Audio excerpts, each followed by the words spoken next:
Quella che stai per ascoltare non è una storia qualunque, non è adatta a minori né a persone particolarmente sensibili. È un racconto horror pensato per inquietarti e turbarti profondamente, spingendoti ad affrontare paure che potresti preferire evitare. Se non te la senti, è il momento di fermarti e cambiare video, e devi farlo qui ed ora.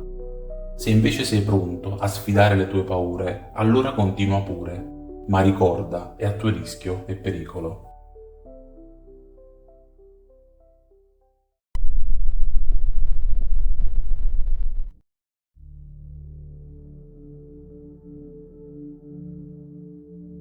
Maledizione, sono braccato da uno skinwalker. Scrivo in fretta perché non mi resta molto tempo. È fuori, sta cercando di entrare. Voglio raccontarvi come è iniziata. Vivo su un vecchio pezzo di terra incontaminato, 3 miglia per 2, nel mezzo dell'Ohio, vicino alla città dove sono cresciuto. Ho sempre desiderato vivere isolato, così ho costruito una casa di legno autosufficiente, che io chiamo la mia capanna, lontano dalla gente, in questa foresta intatta. Anche se non è molta terra e non è così remota come piace immaginare, qui mi sento a casa, solo con la natura. Adesso sta graffiando la porta, cazzo, maledetto bastardo. Sto perdendo troppo tempo, ma è importante lasciare una testimonianza per chi verrà dopo. Tutto è cominciato 3 giorni fa, mentre ero a caccia di un cervo per procurarmi carne e provviste per il futuro. All'inizio pensavo di aver visto un coyote malato, ma c'era qualcosa di strano. Sembrava quasi come un lupo mannaro, ma più simile ad un coyote che ad un lupo. Non credo mi abbia visto. Era concentrato su un cervo che probabilmente aveva appena ucciso. Mi allontanai piano e tornai subito alla capanna. Più tardi, quello stesso giorno, mi recai in città e sentii delle voci su persone che erano scomparse. Un gruppo di escursionisti, 3 o 4 persone, era sparito una settimana prima.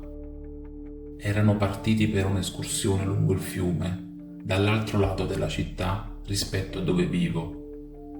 Ma le persone scomparse non erano solo gli escursionisti. Anche un cacciatore era scomparso, proprio il giorno prima che avessi il mio primo incontro. Il suo corpo era stato trovato a circa 1 miglio dal confine est della mia terra, dove si era spinto in cerca degli escursionisti dispersi. Sta facendo di nuovo quel suono, quel grido, sembra quasi umano, ma c'è qualcosa di innaturale, come se fosse sbagliato. Mi fa male le orecchie. Ma cos'è questo? Cavolo, stanno sanguinando. Non so cosa fare. Ieri l'ho visto di nuovo e questa volta mi stava aspettando fuori dalla capanna. Quando l'ho visto per la prima volta non volevo credere a quello che stavo osservando, ma ora non posso più negarlo. L'ho visto chiaramente, entrambe le volte. Mi tiene intrappolato qui da allora. Si è mosso poco, sempre a circa 6-7 metri dalla mia porta, finché questa mattina presto sembrava essersi allontanato.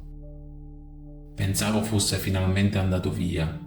Ho provato a raggiungere il mio pick-up per scappare, ma mi ha visto e mi ha rincorso. Sono riuscito a malapena a tornare in casa e barricarmi dentro. Ora sta cercando di parlarmi. Le sue parole sono per lo più incomprensibili, pronunciate in una lingua che non conosco. Riesco a distinguere solo qualche parola in inglese, ma è troppo spezzettato, troppo frammentato per capire cosa voglia. Ho provato a sparargli. Ho esaurito metà delle munizioni prima di rendermi conto che i proiettili non gli fanno nulla, o almeno non quelli che ho. Sono le 4 del mattino e fra qualche ora sorgerà il sole. Proverò a raggiungere il mio pick-up ancora una volta. Devo farlo. Cavolo, adesso è alla finestra. Lo vedo chiaramente, come se fosse giorno. Aspetta, lei è...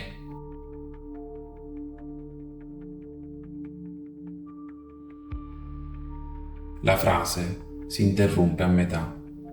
Il suo corpo è stato trovato 3 giorni dopo vicino ad un sentiero di caccia, frequentato dai cacciatori della zona.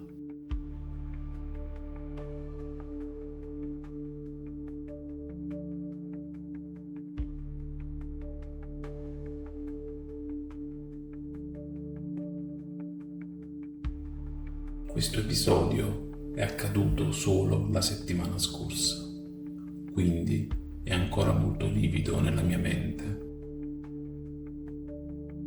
Vivo in Montana, nel ranch di famiglia che appartiene a noi da 6 generazioni. La mia famiglia ha fondato il ranch nel 1871 ed ha avuto un ruolo importante nella creazione dello stato del Montana. È qualcosa di cui siamo piuttosto fieri, specialmente perché, secondo la leggenda di famiglia, siamo stati tra i pochi a non opporci agli indigeni locali, come molti altri invece fecero a quell'epoca. Tuttavia, questo dettaglio impallidisce rispetto a ciò che mi è successo recentemente.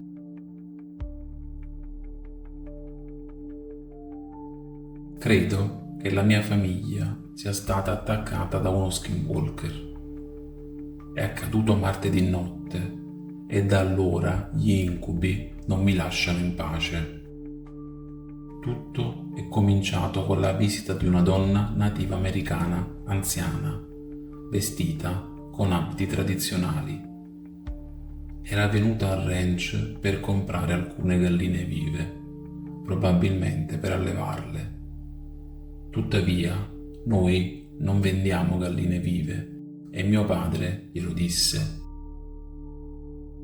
La donna sembrava infastidita, insistendo che sapeva bene che avevamo abbastanza galline e che avrebbe dovuto vendergliene alcune. Mio padre, che è un uomo calmo e gentile, che era un uomo calmo e gentile, le spiegò tranquillamente che avevamo bisogno di quelle galline per le loro uova e per la loro carne e che non potevamo permetterci di venderle. Gli ultimi tempi sono stati difficili e le galline erano una fonte di cibo preziosa per noi. La donna reagì male e avvertì mio padre che la sua avidità gli sarebbe costata cara e poi andò via. Dopo la sua partenza ridemmo della situazione, paragonandola ad una Karen che faceva richieste irragionevoli. Quella notte mi svegliai improvvisamente per le urla di mio padre che mi stava chiamando. Erano solo l'1:30, molto prima della nostra solita ora di sveglia. Mi accorsi subito del motivo delle sue urla. Un branco di coyote stava attaccando le galline che tenevamo per le loro uova. Mio padre mi diede un fucile e mi disse di stare di guardia vicino alla casa nel caso i coyote si fossero avvicinati. Non era la prima volta che affrontavamo i coyote, erano una minaccia costante. Lui si diresse verso il pollaio per affrontarli e fermare l'attacco prima che uccidessero tutte le galline. Mio padre aveva sempre saputo come gestire i coyote. Lo faceva da quando ero un ragazzo, quindi non ero troppo preoccupato. Sentii degli spari e dopo circa mezz'ora gli ululati cessarono. Mio padre non tornò mai. Un'ora dopo ero con mia madre e le mie sorelle nella camera dei miei genitori, preoccupati perché non era ancora rientrato. Stavamo discutendo se dovessimo uscire a cercarlo quando un forte colpo alla porta d'ingresso interruppe la nostra conversazione. Questo ci spaventò perché mio padre non avrebbe mai bussato. Chi poteva essere? Mi avvicinai lentamente alla finestra della sala da pranzo che dava sulla porta d'ingresso e vidi qualcosa che non potevo credere. Era la stessa donna nativa americana che era venuta al ranch quel giorno, ma sembrava diversa. Era più alta, molto più alta della porta stessa, e le sue mani non erano mani, ma qualcosa di simile a zampe con artigli. I suoi occhi brillavano di un rosso spaventoso. Mi fissò dritto negli occhi e fece un gesto come per invitarmi ad aprire la porta. Parte di me era tentata di farlo, come se qualcosa mi stesse costringendo ad obbedire. Era una sensazione stranamente sgradevole, ma allo stesso tempo affascinante. Ma poi la parte razionale di me prese il sopravvento e cominciai ad urlare, minacciando di sparare se non se ne fosse andata. Sentii le grida delle mie sorelle che cercavano di calmarmi, ma continuai a urlare.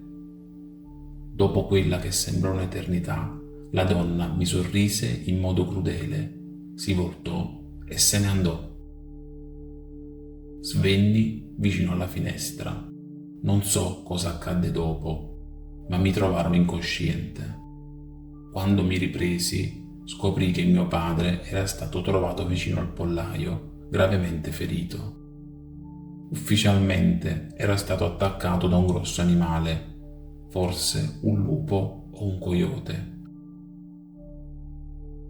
Prima di cadere in coma, però, riuscì a dirmi che era stata la donna e che l'aveva vista prima trasformarsi in un coyote e poi di nuovo in donna. Se non l'avessi vista io stesso, non so se gli avrei creduto. Mio padre è morto questa mattina a causa delle sue ferite. La mia famiglia ha deciso di vendere il ranch e trasferirsi in un altro stato. Una mia zia a Los Angeles ci ospiterà finché non ci rimetteremo in piedi. Io ho già fatto domanda per entrare nei Marines. Ho solo 22 anni e sarà facile per me. Dopo il funerale di mio padre lasceremo questo posto maledetto. Non tornerò mai più.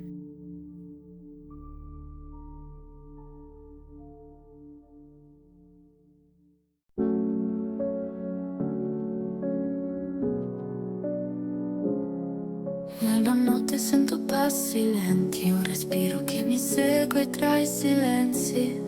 C'è qualcosa che mi sfiora piano, ma quando mi giro non c'è nessuno, solo il vuoto in mano. La luna è scesa al telecase, il buio danza sulle strade. Non so se sto sognando o in realtà, ma sento un'ombra che mi seguirà.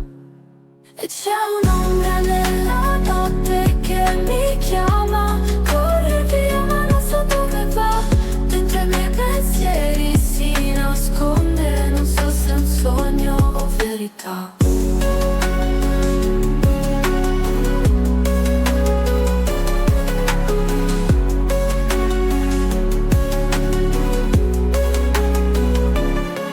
Chiudo gli occhi ma non c'è riparo, sento i brividi, un freddo che è più amaro.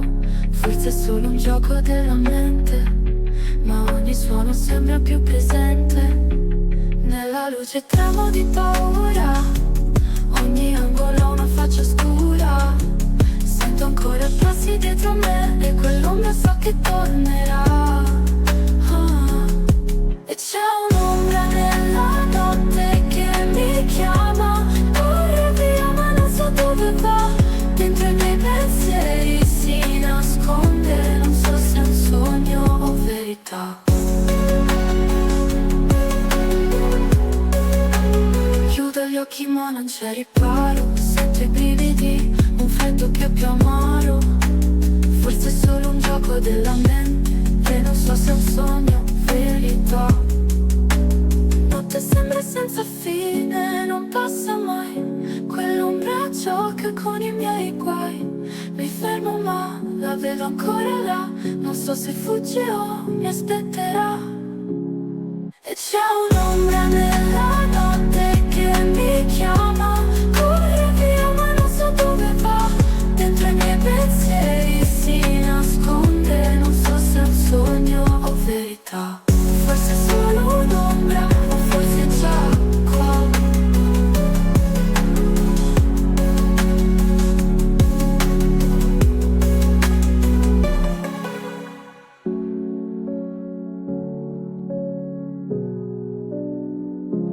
Forse è solo un'ombra o forse è già qua.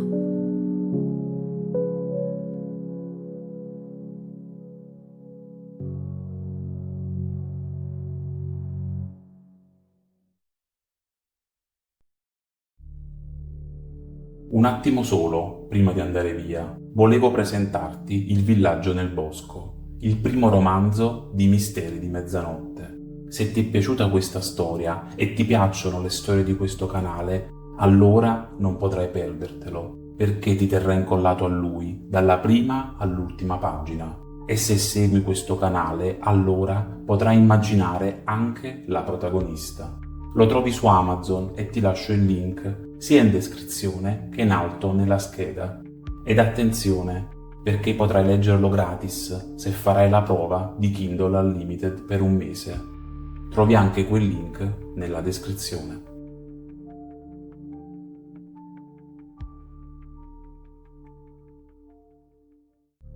Siamo arrivati alla fine e non mi resta che salutarti e ringraziarti. Ma prima fammi sapere se ti è piaciuto. Ti chiedo 3 semplici cose. Lascia un like, scrivi un commento ed iscriviti al canale se non l'hai ancora fatto. Ti lascio qui il link ad un'altra storia che sicuramente ti piacerà. Alla prossima!